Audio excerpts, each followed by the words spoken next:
5 things off the wall. That's us, man. 24/7. You should expect the unexpected. I mean, Make it known that this is all about being 100% authentic. We are live now. So, with that being said, let's jump right in. Yo, welcome to another episode of 5 Things Off the Wall. I am your boy, D. Wills. What up, beautiful people? It's your boy, Dev. What's happening? Walt is here. C-Mac. There she go. Look up.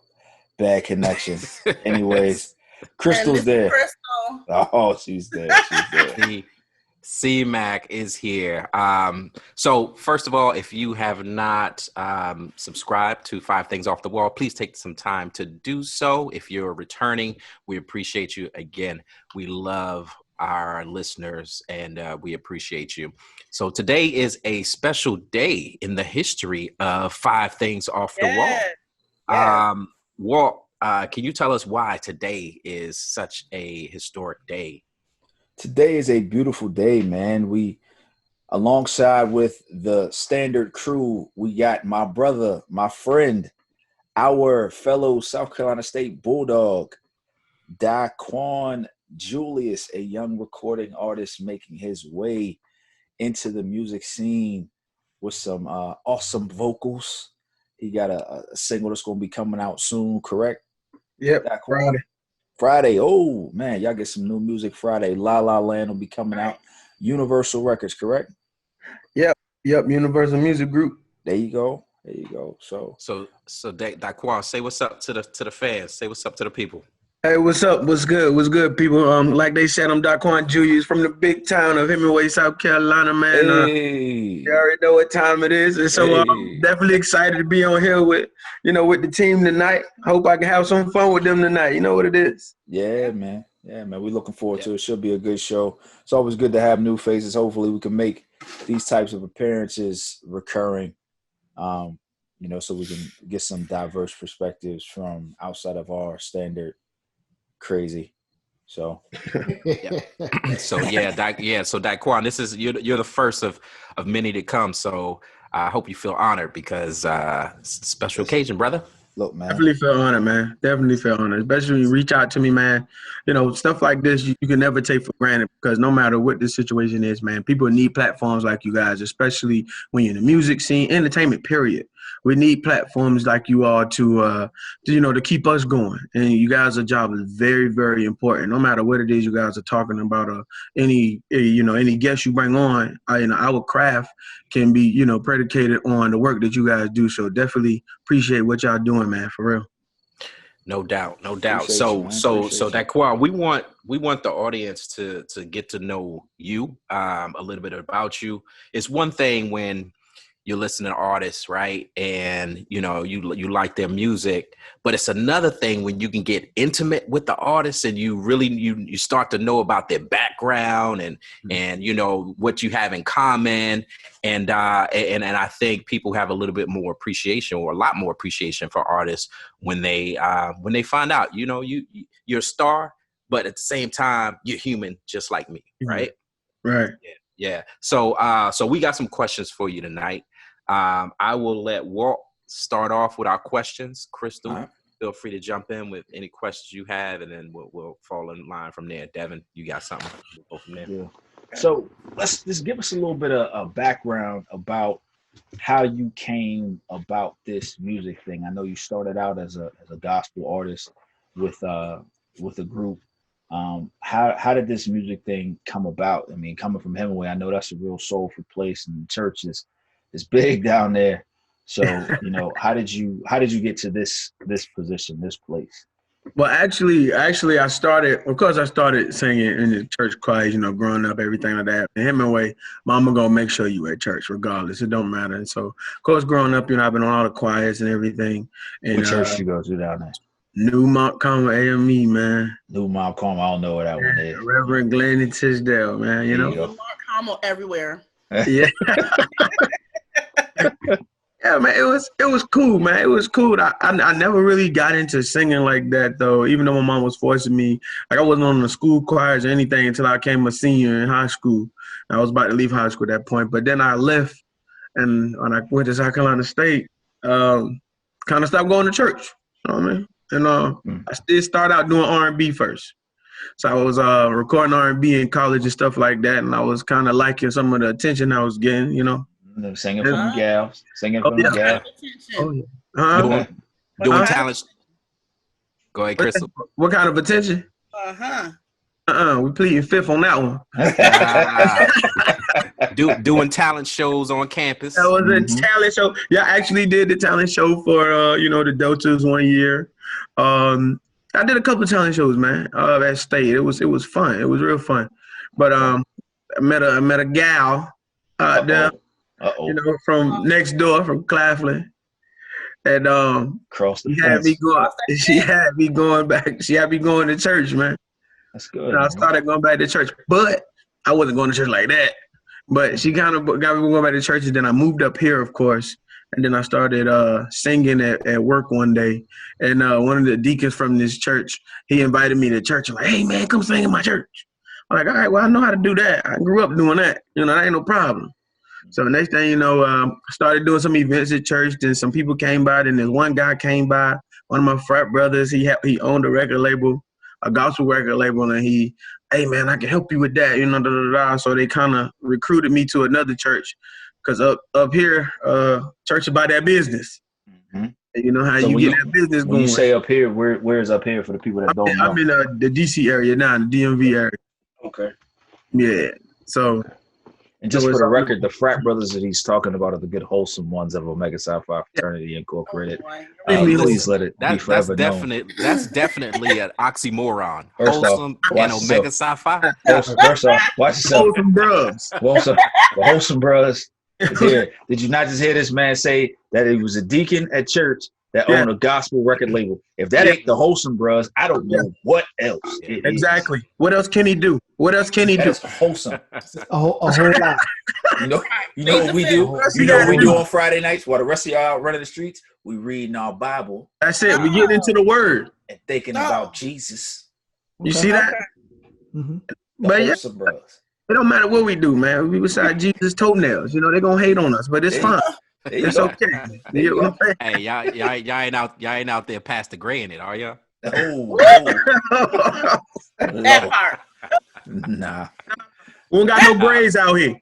No grades. Nah, I'm just messing with you, brother. Yeah, I know, man. Yeah, so what's interesting, man, like, so you grew up, Walt and I were talking before you got on, and I was asking because I grew up in Georgetown, South Carolina, but I gotta be there next week. Okay, all right. I'm performing out there next week. It's been about what's it? Jason's Coliseum. Okay. Jason Collins Center. That's what I think it's called. Okay. All right. It's been about probably about 15 years since I've been back home. I need to get back down there. But so I grew up in a House of God church also. And so we used to travel, like choirs, singing, and we would travel to Hemingway during the summers. Well, not even just during the summers, throughout the whole year. And we would sing at the church up there. So Walt, you're absolutely right, talking about the church scene and music is really popping down there in Hemingway. So fast forward, you're doing R&B now. You're up there in DC, and so how'd you get your big break? Honestly, I was actually sitting here, man, sitting at home at work, actually working from home. Like everybody got to get the money, and I got a call, man, from this guy from one of the A&Rs from the label. And he was actually my manager now. His name Marvin Mack, but he found my music on one of the blogs. Okay. He found my music on one of the blogs or whatever, and he called me like, "Hey man, usually I don't do this, but usually I don't do this." Nah, when you start saying that, I'm like, nah, usually wasting time. No suspect. Yeah, exactly. So he's like, "You don't do it, but man, you got a song that could really go, man. That could really do that. I was like, okay. So I didn't even call him back for like 2 weeks, man.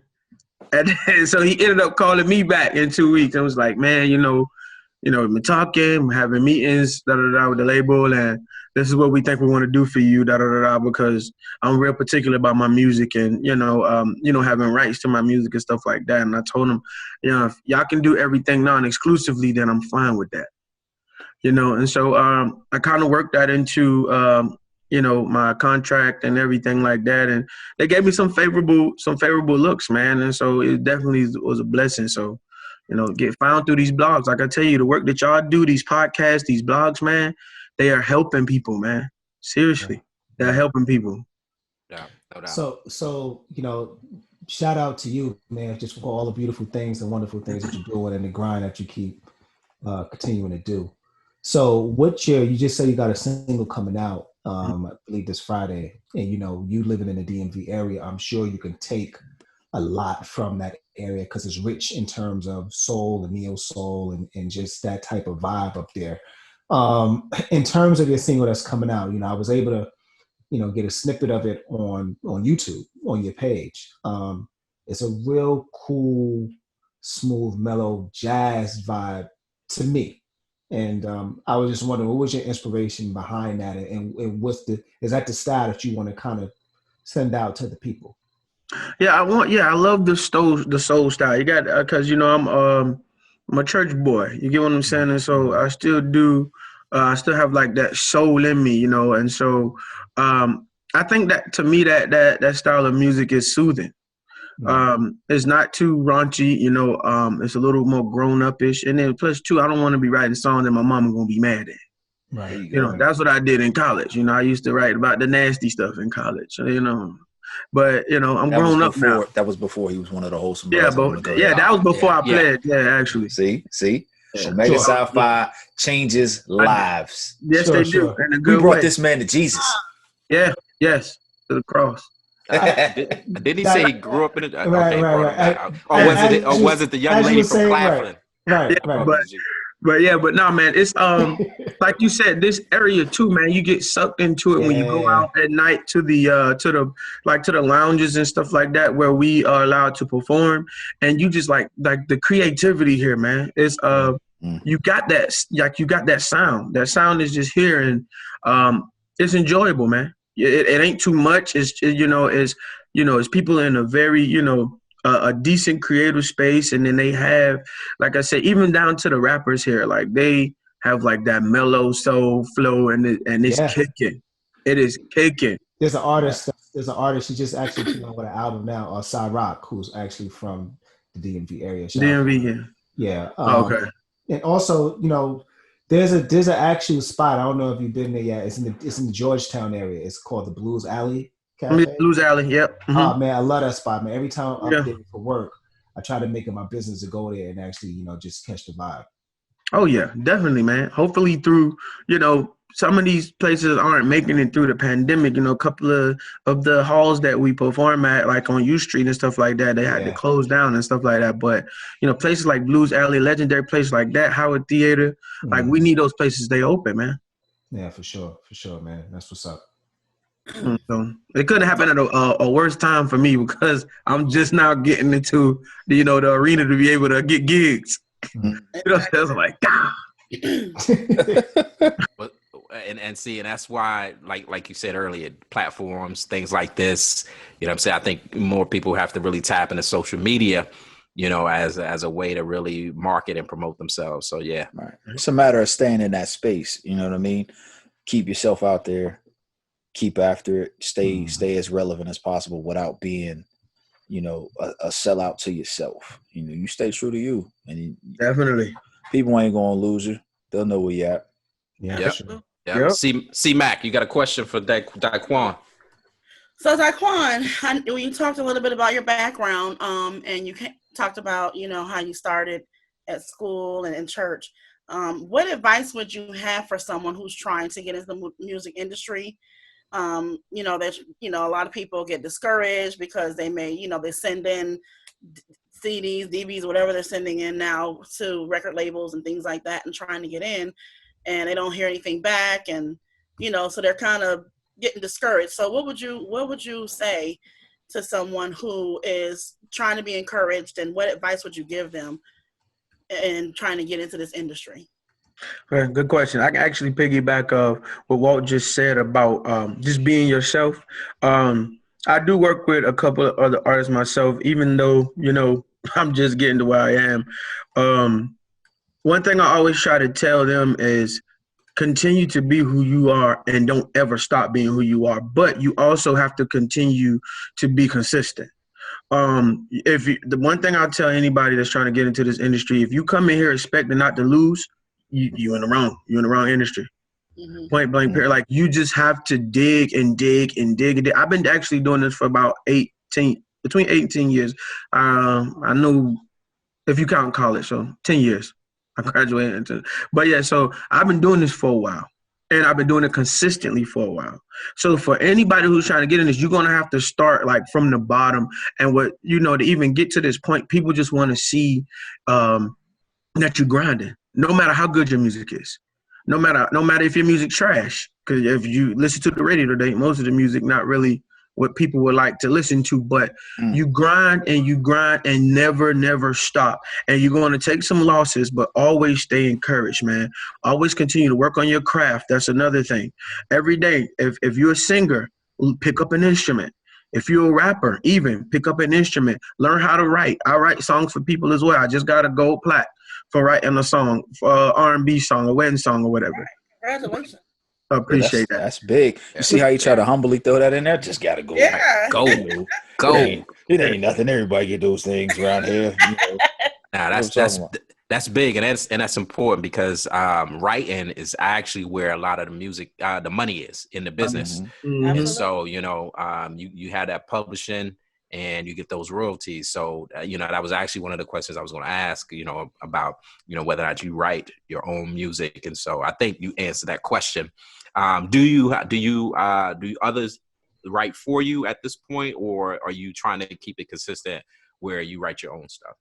Well, now with everything going on, I just started formulating a writing team. I've never had anybody write for me ever. I'm usually write for everybody else across genres.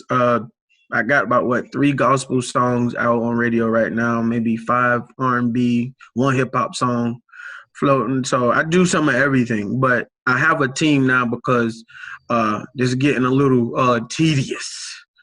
Like, hey, we need you to get this video done. We need you to get a Christmas song done. We need you to get an album done next month. What? What? Like, I just got here. You got it, man. That's crazy. Got it, man. You know what I'm saying? Well, brother. One thing I did want to ask you about, or just have you speak about, the priority, because I know we've heard a lot of other people in the industry. They talk about how artists lose their stuff. Basically, young artists, they get in and they sign these horrible trash deals, and they forget, because they're so eager just to get on and get that big break. People forget, like, this is a social media age. You don't have to sign a trash deal just to get your sound out there. You can go direct to consumer now. We don't necessarily need a middleman anymore. I think the way streaming music has shifted the game, it's given artists such as yourself that platform to do it. So what would you say was the integral moment for you that made you realize, if I'm going to go into this thing, not only am I doing the music, but I'm going to know the business? Because it sounds like you know the business of it as well. Like, how important was that for you? Oh, that was extremely important, man. I actually went to Excellence in Christian Music Academy here to learn the business of the music. The good thing about Excellence in Christian Music Academy, it wasn't just for Christian music artists. So they were bringing in people like Lil Wayne's managers. They were bringing in people for Sony, things like that. What happened was I started losing money, like thousands of dollars, like thousands. And so I was like, you know what, man? I was like, man, if anything, it did. That was my moment when I was like, I'm gonna just give up. I was like, why give up when I could just take what I know and just do it on my own and just enjoy my music, right? Right. So that's what I was trying to say, and part of what I was saying earlier, if you just enjoy the ride and take your time, and use the business to your advantage, you don't have to jump into those kind of deals. Right. You know, just like, you know, like I was telling you earlier, when the guy called me, it took me 2 weeks to call him back because I wasn't necessarily interested, because I turned 2 deals down when I was in the gospel industry. Because my first deal that I had in the gospel industry, yeah, it was bad. It wasn't very Christ-like, was it? Not at all. Not at all. It's not at all. So, you know, so it was small, but it was terrible. But it was just like, from then on, I was like, man, I don't want to get myself. I don't want to be these rappers and artists on YouTube every day crying about their contracts. So just like you said, bruh, just create your fan base. Whether it's 5 to 10 to 15, somebody is going to buy your stuff, man. And eventually, if you keep being consistent, posting stuff every day, you're going to find a group of crazy enough people that's going to love you and going to buy your stuff. Mm-hmm. That's major. Yeah, so I mean, that's just how you do it. What we learned in there is, I'm about to give y'all some free game for whoever watching in the industry. It's called Know, Like, and Trust, KLT model. You get people to know who you are first, and you get them to like who you are, then they're going to trust you enough to buy your product. That's what we learned. And how you get them to do that is if you stay consistent, especially with social media and all of that stuff. You know, you get your stuff out streaming, people want to buy your stuff no matter what it sounds like, bro. So that's basically it, man. It's just staying focused. Staying focused, man. Don't go out there and get yourself into no deal just because, you know, oh, I feel like I want this car. I feel like I want this. No, be patient. And it'll be better in the end. Instead of getting a 50-50, you get 80-20. There you go. There you go. I love it. First off, nobody expected to get that much game on 5 Things Off the Wall. Right. Dropping nuggets. I think we're gonna have to start charging outside of what their streaming platforms are charging. So, Exactly. so Diquan, so music wise, right? So if people want to go find you, I know you said you got something dropping on Friday. Is there music out there right now that people can find you, and what platforms? You can actually go anywhere and find. I actually had to put everything down except for I did have a single out. It was like an Afro-Caribbean type song I made called "Let Me Love You." That was like my first song that I actually came from into what they call the secular industry with. Unbelievably, that song actually did some numbers for me as well. But you can go out and check that out everywhere: YouTube, Spotify, everywhere. You know, Apple Music, everywhere. But everything else I had to pull down. So, all right. So Friday they get to hear you officially again. Yeah. Yep. Okay. Yep. They get to hear me up because they redistributing my record. So. Okay. Good deal. So, Diquan, I don't know if you were prepared to do this today. I'm just going to ask you. Oh, if you're not, is she? but I'm just going to ask. Oh, Would you like to give us a sample of how you sound? No. All right. There's something about your smile, baby. Oh, it keeps me in a dream. Oh, yes, it makes me want to sing. Hey. And when you're around, I'm reminded, baby, of what you mean to me. Oh, yes, my heart is skips a beat, yeah. My heart is a slave and you own it. It belongs to you, my baby. Okay, killer. Okay, killer. They gonna pay for that. Okay, yeah. Don't give them cut that out, man. So now, the homie said, hold on. The homie said, my heart is did you marry the missus from Claflin? Yeah, I did. Oh, okay. Because I know I bought to put a plug out there for you, but never mind. He's taking. All right. So that's actually, I gave y'all an exclusive. That's a song I wrote called Soapbox. Will be coming out soon. All right. So, hold on. What was that line again? You said my heart is a slave and you own it. Oh, there you go. Right. Look at that. Look, 5 Things Off the Wall gives you that exclusive music. There you go. Diquan Julius. That's what so Diquan is going to be with us for the rest of the show tonight. So Diquan, feel free to jump in and comment on the topics, Diquan. But before we do that, tell people how you spell your name and then what your social media handles so that they can find you. All right, Diquan Julius, Diquan, last name Julius, Julius, and you can follow me on all of my social media platforms at singer Diquan J. At singer Diquan J. All right, that's dope. We're gonna make sure we get that tagged on all our social media as well, so we can make sure we link to this one. I'm gonna tell Shawnee the heart line next. Oh my Go upstairs, tell my wife, baby, you know my heart is a sleeve for you. And listen, Yeah. and I actually listened to that, the Afro Caribbean one, the first one that you put Me out. That too. joint was, Yo, Yo, that but, was but tight. yo, I'm gonna sing it though. I'm gonna sing. Please it don't. live. Go Please ahead. don't. You gonna say it? Please don't. Yo, that Sam Cooke cover you did, man. That was the one for me, brother. I dug the Sam Cooke cover, man. Changes Won't Come is one of my favorite tracks of all time, man. You did it justice, bro. Did it I justice. appreciate that, man. They're actually their official page, man. They showed me love on that one, man. That was pretty cool. That was pretty dope. Well, you know, his people, whoever run his official page or whatever, they showed me love on there. It's good That's stuff. awesome, man. It's That's good awesome. stuff. It's good stuff. All right, what we got off the wall tonight, D? Man, so we got another, unfortunately, another killing of an unarmed black man in America, man. This just seems to be the American way. All right, so let's talk about Jonathan Price. Who wants to lead that conversation? Crystal, you want to take it, or Dev? Okay, sure. So Jonathan Price was a black man in Texas, and he was breaking up a domestic altercation in the gas station in Texas. And as he was doing that, the man in the situation turned on him, and him and the guy started getting into it, upon which the cops were called.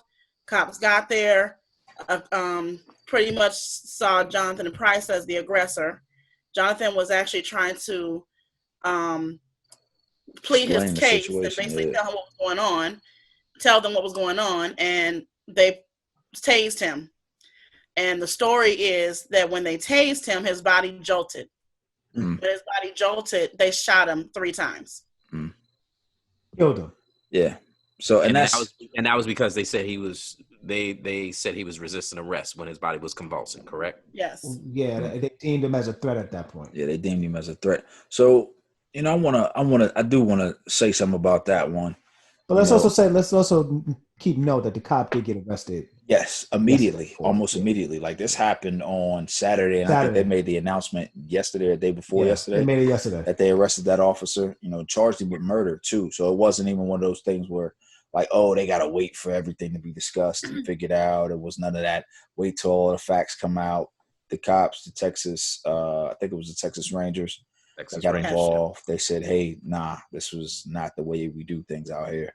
Right. But there's a twist. But there's more. There's more. You tell them that that's more, because my mental capacity can't deal with it.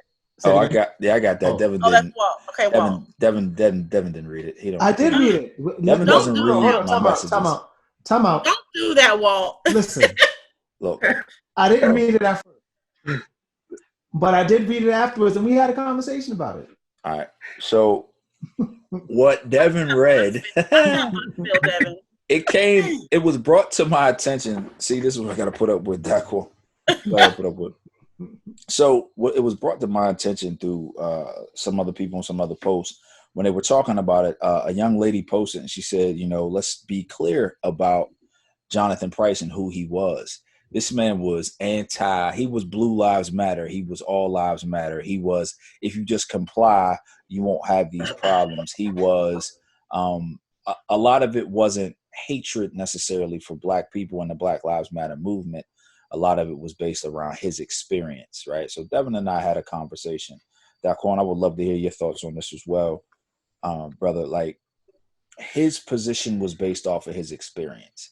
He had experience with white people where he said he had more love, money, time, and affection showed to him from his white family than he did his own blood family, who happened to be Black. Like, they wouldn't support any of his businesses. They wouldn't do any of this. Now, mind you, from all the reports that we saw, he was really well loved in the community by everybody. You know, said he was a real good dude. He was a pillar of the community. But his position was he can't get behind the rioting, the protesting, and all of this what he perceived, I guess, to be anti-whiteness. He couldn't get behind it because his experience with white people was so great that he just didn't seem to understand it. Now, don't knock his perspective at all. But I think the one thing about that's somewhat ironic about it is the one thing you were so against is what is gonna eventually have to ride for you in order for your name to constantly be remembered. You know what I mean? Like, yeah, he might get justice, but it's the people, all the people that you say you didn't understand the most, that are gonna talk about you the loudest in this situation. You know. And can we bring up the one fact that you know sticks out to me the most? Where he said he had an they are the extreme reason, the blame for him and his love or addiction to white women. All right, so I didn't read that way. I think you misread that. Now It says, and I quote, "They are to blame for my countryside and whoa. to white women." Put it in context, though. What did he say before that? But he's talking about his white family. That's what he's talking about, the white people that he spent the time with. That's what he's saying. He said they're the reason why he's into the country things that he's into. They're the reason why he has a thing for white women, because he spent so much time with them. Again, look, I think we've said it on the show before. If that's his preference, yeah, no problem with that. Can't knock your preference. Have your preference. That's you. Did you say that? Yes, because it's the truth. I mean, if he has a preference, he has a preference. I don't sit on here every day and say I love black men. Right, but that's your preference, right? But I don't sit on here and say my dad is the reason for my love for black men. But again, this is like Dev said, when we put it in context. Yeah, in context, you know, he was asked. Somebody kind of attacked him about his position. His position, and that's what he gave. So when we put it in context, I'm not mad at it. Nowhere on here. Okay. Of course you don't, Spider. Get out of here. Well, I think the biggest thing is in Diquan, you know, we'll love to hear your thoughts, but I think the biggest thing, back to the context piece, you know, we're talking about Black Lives Matter, and you know, it is always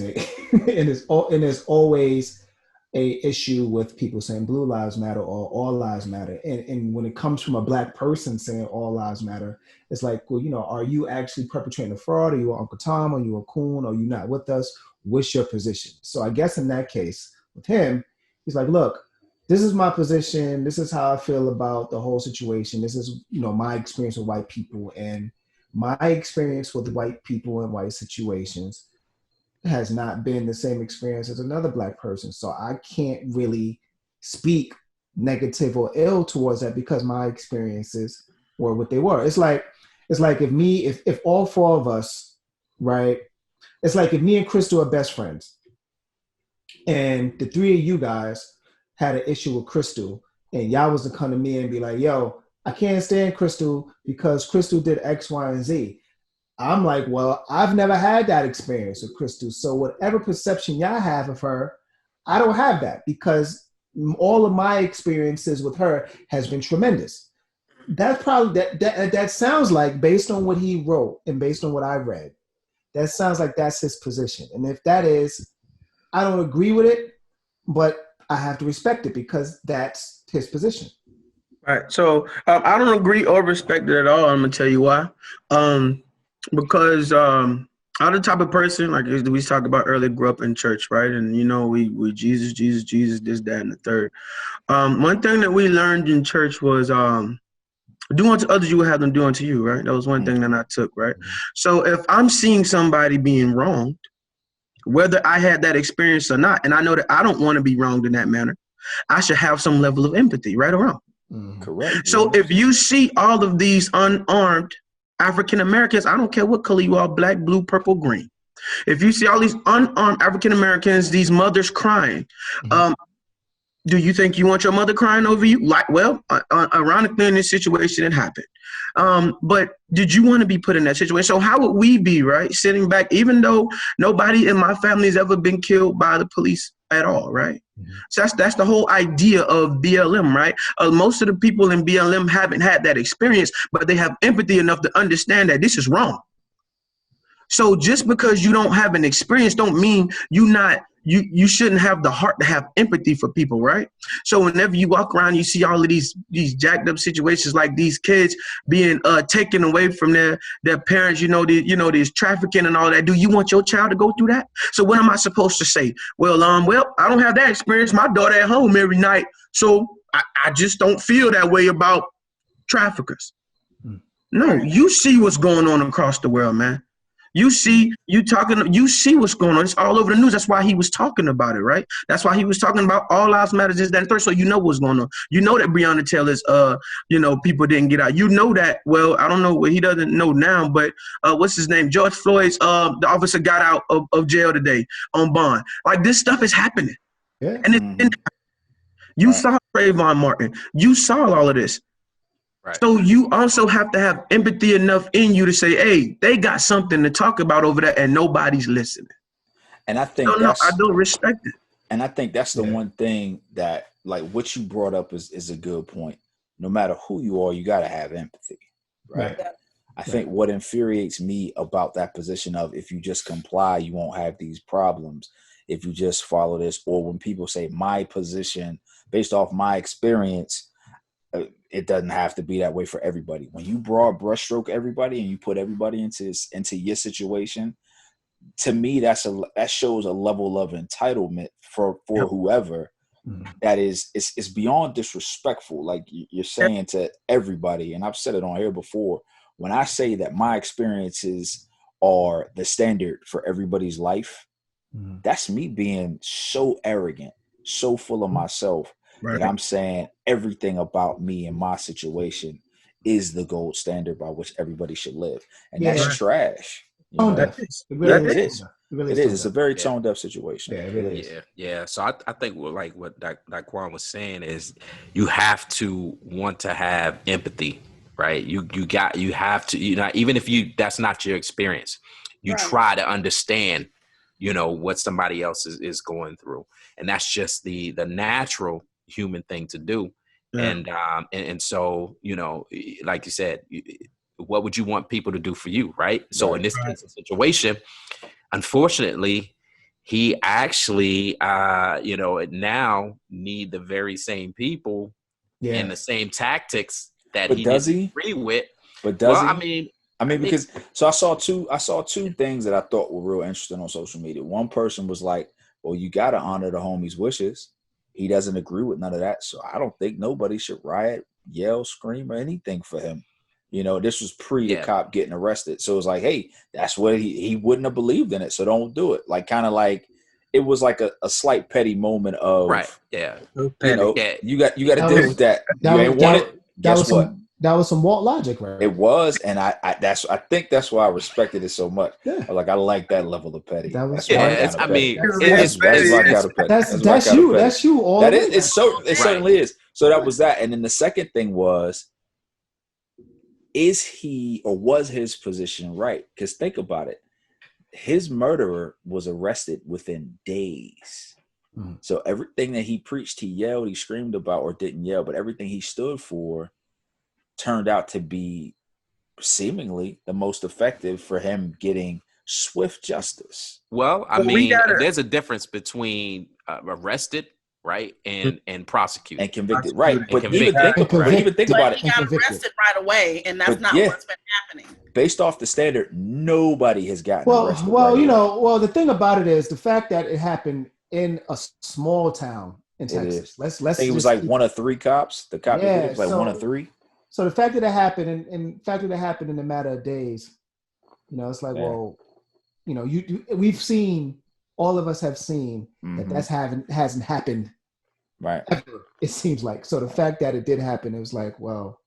And I think the one wrinkle that's kind of being left out, even from that logic, even though it does pose a good question, is that he had 100% support of the entire community, saying, that's what I was gonna say, speaking for his character. You know what I mean? Yeah. And if there is body cam footage, this cop basically would have had to show that this dude was running with a machete at his throat.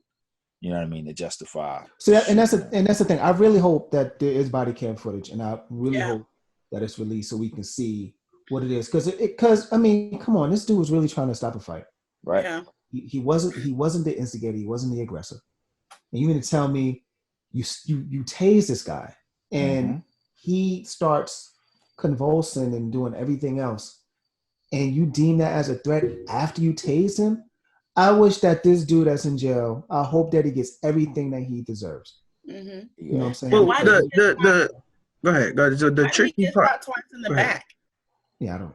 I mean, but you know, when you shaking, like, so if you've seen people get tased, like on cops, all right, so I'm a little bit of a glutton for, you know, stuff like that. I will watch cops and I will watch, you know, live PD and all that. And then when they would tase people, like certain people would lose complete control of their body and they go to shaking Right. all the way around. Like some people would roll over because they're trying to get it out of them. Some of them, it's just, they just want to get as far away from it as possible. So it could be very feasible. And when they tase him, you know, he starts shaking. Potentially, it could potentially be. They could have seen it that way too. You know, he turns around. That's not out of the realm of possibility. Like it could have been just complete and total loss of his bodily functions. You know, his muscles. The issue with that is that until like the justice system gets better, it's kind of impossible, right, to tell what's in somebody's head, right? So usually when they're making these calls, and I think the worst thing they're going to do is go after murder. You can't prove that, right? Yeah. Because you cannot tell a man that, hey, well, you know, I was afraid. You can't tell him if he was afraid or not. Even though we look at it from this standpoint, that's the bad part about it, right? The bad part about it is they have that on their side. Like, it's like, well, I was actually afraid for it because I didn't know, you know, I haven't seen anybody joke like that before when I taste them. They can say anything. You know, like you said, like looked like he was about to turn around and try to grab something while I was being tased. You know, it just so many things, and that's the terrible part about you know, going out for murder, man. It's gonna be tough. It's gonna be tough. Do we know that they did charge him with murder, or was it manslaughter? They arrested him for murder. Yeah. Do we know what degree? Nah, it can't be whatever the premeditated one is. I mean, well, it could be if there's something that we don't know, but I mean, hopefully, like a lot of times with all of these cases, what we've seen is they will charge you with murder, which is the highest crime, with the expectation that you're going to plead out. Or if it goes to trial, they'll give the jury an opportunity to convict on a lesser charge. Like the judge will say, hey, these are the options here. You know, if you don't think he intended to murder him, then there's this charge and there's this charge. So, I mean, but they never report that in the media because that doesn't really carry the sensationalism that saying he was charged with murder does. Yeah. So, I mean, it's a sad situation, bro. Yeah, and to go back to what you said, right? So, Walt, you know, if it is the case where, you know, his wishes was he didn't want that, right? I think we're better than that as a people. Right. And as a people, you know, we're going to want justice and demand justice, even if he didn't want it in a way that he, you know, he would want us to do it. I think as a people, it's not just about him. Right. And so we need to do this for him, and hopefully nothing else happens, but for anybody that may come after him. In this moment, I want all y'all to hear Denzel in Training Day when he was standing in that project courtyard. Something like that happens to me, I want all y'all to hear that anger that he had at that moment. I want y'all to burn this. Y'all know what it was on. King Kong. Yeah. Why don't you just say it? Because he just said he don't make music that his mama can't listen to. You think I'm gonna ruin it for the podcast? Now his mama can't even listen to the podcast. That'd be selfish. All right. And then, you know, my mother lived right around the corner. She would have choked me out. Is you on there, cousin? I know you ain't on there, cousin. Come on, stop acting like you don't know that you curse. Right. I don't curse, Mama. I don't curse. I don't know what Devin's talking about. That shout out to Big Judy. Mama, he's an idiot. That was him that called you Big Judy. I ain't never called you Big Judy. All right, so let's switch gears. Let's switch gears a little bit.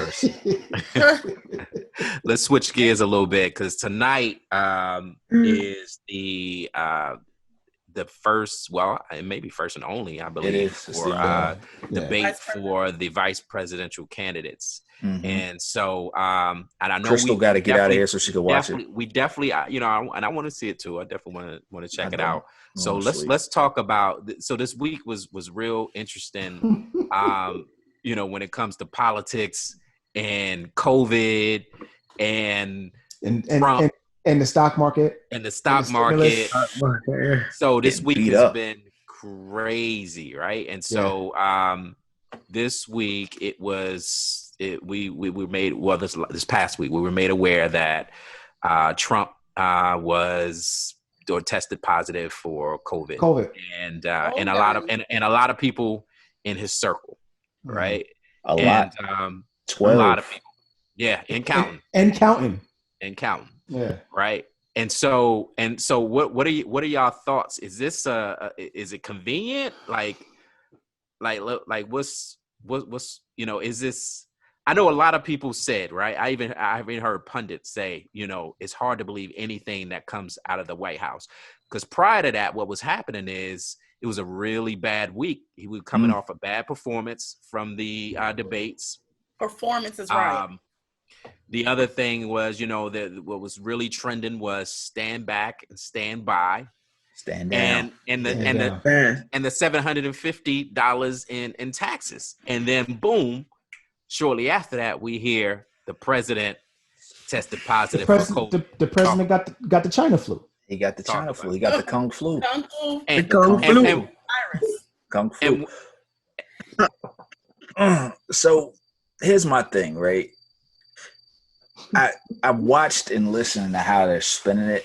They're spinning this dude out to be some sort of great, sensational, strong, tough man now. Mm-hmm. He beat COVID. He did all of these great, epic presidential leader things. He risked his life to leave the hospital early so that he could be out in front of this for the people so the people could see him. That is the spin that side of the aisle is putting on it. So no matter whether he had it or not, it's going to be really hard for me to believe that any of this is genuine at this point, because they're turning it into a huge pivot point for him to look great in the eyes of the American people, right? The people who are on the fence.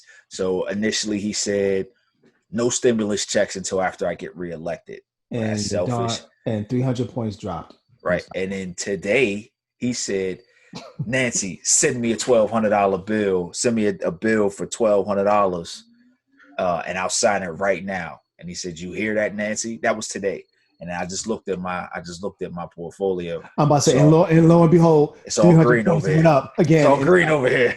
Right. It's all green over here. It's not bloody no more. It's crazy it was right? a mess yesterday. I was like, look, this dude got to get out of office, man. He's playing with my heart. I can't take it. But today it's like, all right. But I told you before. Or I didn't tell you that, Quan, because you wasn't on the show last week. But I told y'all, man, this thing is predicated on money. A lot of it is predicated on that dollar. Mm-hmm.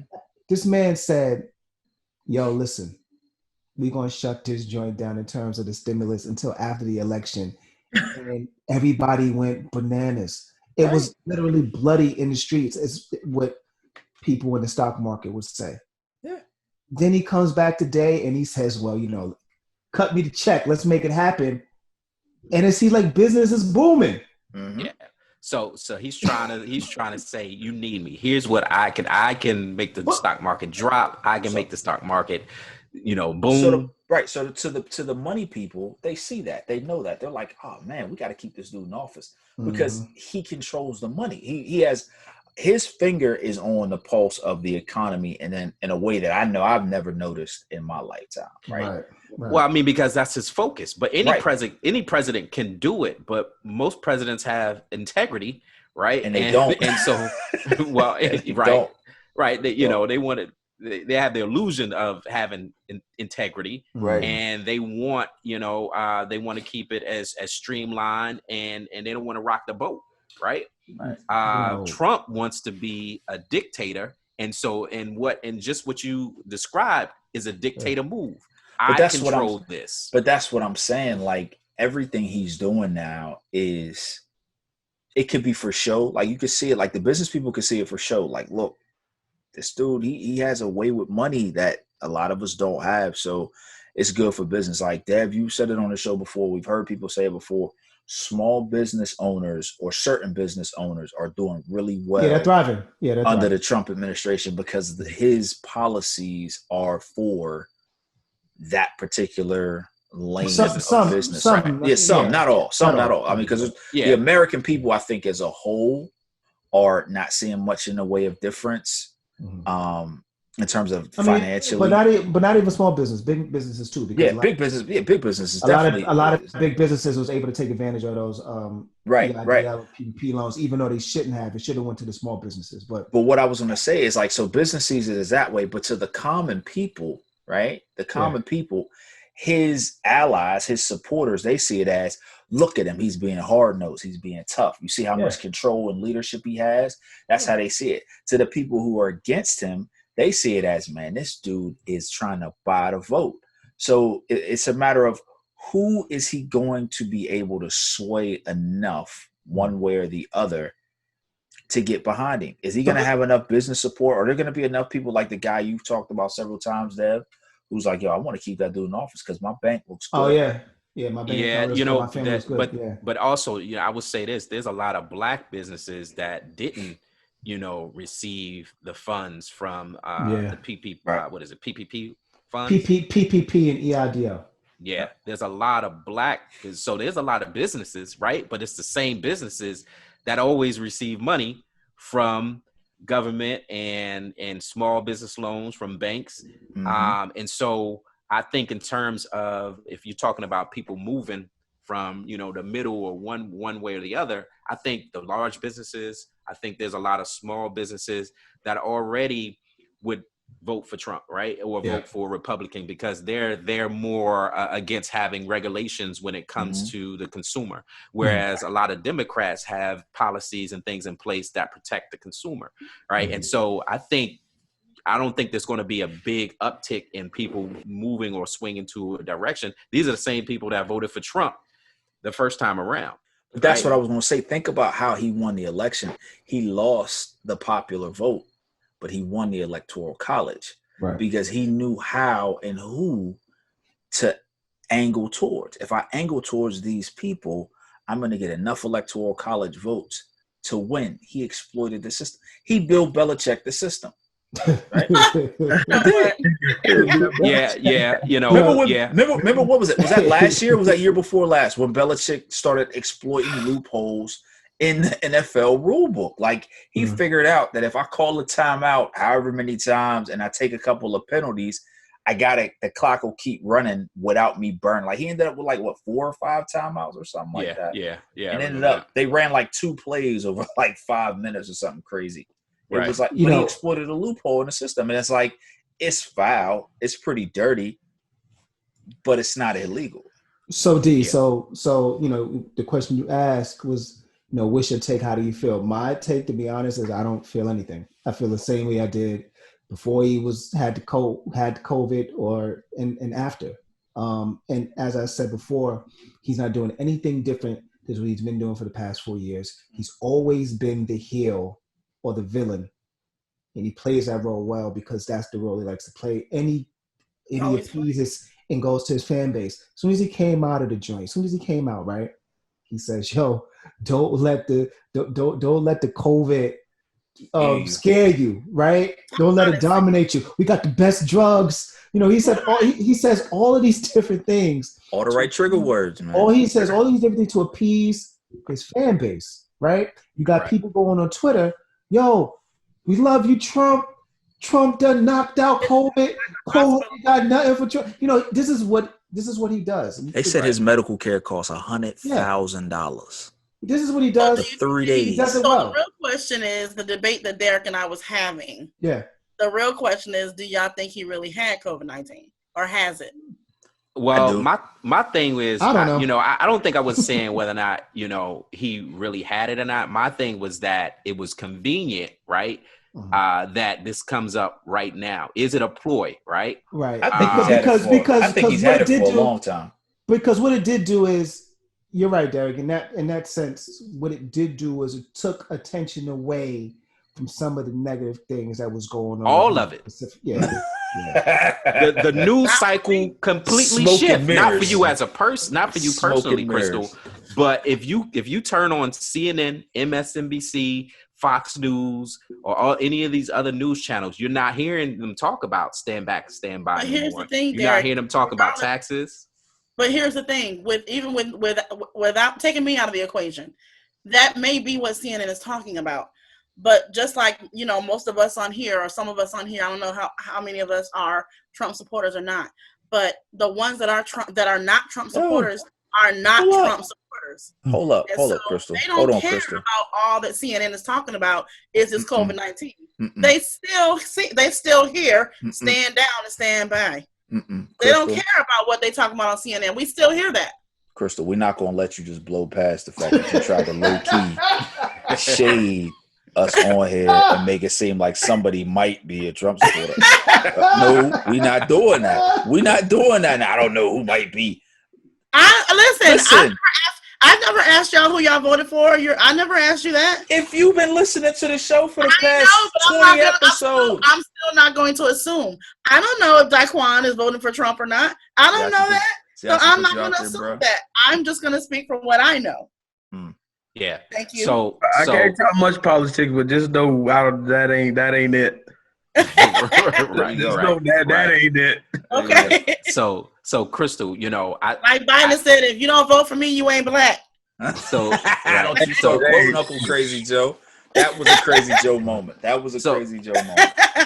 So Crystal, I think it would be an insult to a lot of people's intelligence to think that we wouldn't stay on the topic or we wouldn't. But I think we can unequivocally say that it did change the news cycle. Definitely. Right. And I think that was the goal, and it worked. Look, right. And you know what else worked? Shout out to another level of petty that I can definitely respect. The LGBTQ community hijacking the Proud Boys hashtag. Boys, yeah. They hijacked it and it turned into a whole gay pride thing. They said them dudes was furious about that.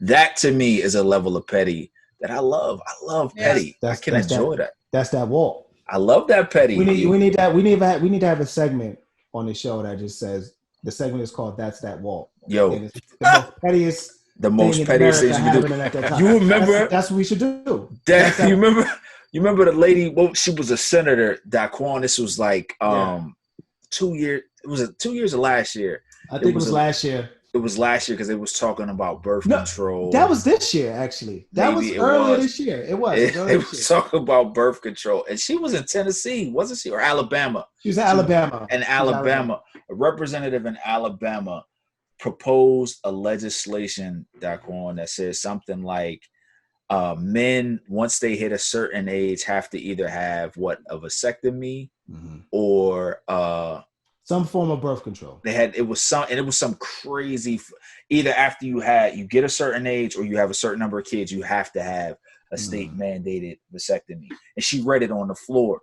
And it was like, yo, that's just crazy. This is ridiculous. And she knew it was crazy.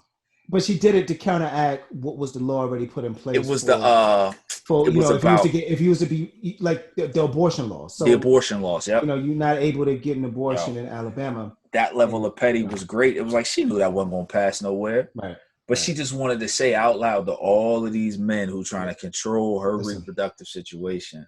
Listen, how about after you have 2 kids, you get snipped? Listen. I love it. Love it. Listen. So petty. Again, the segment should be "That's That Walk." Oh, that was petty, man. That was petty, and I loved it. Yeah. I'm here for it, man. I'm here for it. All right. Hey, listen, people. Anything y'all want to say before we get out of here? Devin doesn't read text messages. I don't. Devin don't read text messages. I want to say that, and I want it to be on record. That's fine.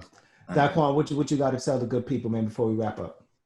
Oh man, everybody just stay up, man. Stay blessed. I want to thank y'all for inviting me on the show, man. Just so y'all know, Walt is my pro fight. So, Hey, yeah, give him a little shout out. I wasn't gonna leave without giving him a shout out. my man, there you go. That's what I'm talking about. Appreciate y'all, my fellow South Carolina State, alumni, whatever. Thank y'all, man. Appreciate it. I hope y'all this show go, way beyond y'all's expectations, man. Appreciate y'all for the opportunity, most definitely. And real Appreciate quick, that, Diquan. when does the song come out? When does the single come out? Again. This Friday, October the 9th. Yep. And you're working on the album, right? Yep, that'll be unbelievably. That'll be coming out in January. Hey, All there right. you go. Yeah, All right. so we working right now. What's the name of the single? La La Land. All right. La La Land. All right. And so, Daquan, and for those listeners who may come in halfway or fast forward the show, tell them again where they can find you. All right. All social media platforms at singer Diquan J. Even you can find me on my Facebook page. Type in at singer Diquan J. All right. So we appreciate y'all hanging there with us tonight. We're about to go check out these vice presidential debates. So I'm excited. How about you, Crystal? I got homework. I'm ready. Devin, what's that line you gonna drop to Shawnee tonight? Oh shoot! What was the line? Say it again, Daquan. Say it again, real quick. My heart is a slave and you own it. Oh, right there. And on that note, I thought Dev was going to go tell Sean he was going to make her his love slave. Yeah, that whole thing was going to go left. That was going to be a whole check the thermometer, the temperature moment. Right. I was going to say something, but then that check the thermometer came out, right? And I was like, you know what? We're about to have a whole issue. I'm good. All right. So listen, people, in everything you do, take positivity with you. Peace. Thanks.